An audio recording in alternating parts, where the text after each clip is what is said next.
আপনারা জানেন কুমিল্লার কালিয়াজুড়ির একটা বাসাতে মা এবং তার মেয়ের হত্যার একটি ঘটনা ঘটেছে। আমরা সেই ঘটনা তদন্ত করতে যেয়ে আপনারা ইতিমধ্যে দেখেছেন একজন পাঞ্জাবি পরা একজন লোক বাড়ির ভিতরে ঢুকতেছিল। আমরা প্রথমে তাকে শনাক্ত করি এবং তাকে অ্যারেস্ট করার জন্য আমাদের ডিবি টিম কাজ করে এবং তাকে আমরা গতকাল রেল স্টেশনের কাছ থেকে তাদেরকে আমরা গ্রেপ্তার করি। আপনারা ইতিমধ্যে জানেন ওই বাড়ি থেকে 4টি মোবাইল, কিছু চার্জার এবং একটি ল্যাপটপ খোয়া গেছে এবং আমরা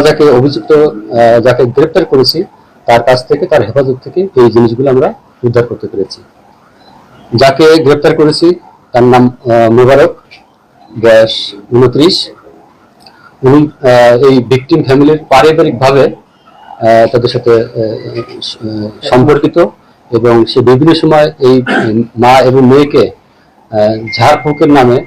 বিভিন্ন সময় পানি পড়া বা অন্যান্য তদবির দিয়ে থাকে এবং ঘটনার দিন এই পরিকল্পনা করেই তার বাড়িতে এই ঝাড়ফুঁক পানি পড়া নিয়ে বাড়িতে হাজির হয় এবং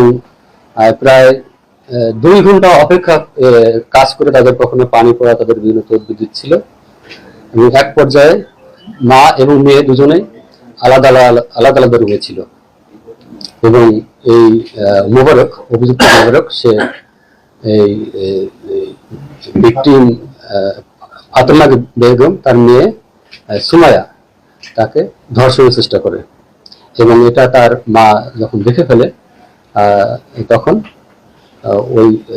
রুমে সুমাকে রেখেই পাশের রুমে মাকে ধাক্কা দিয়ে নিয়ে বেডে ফেলে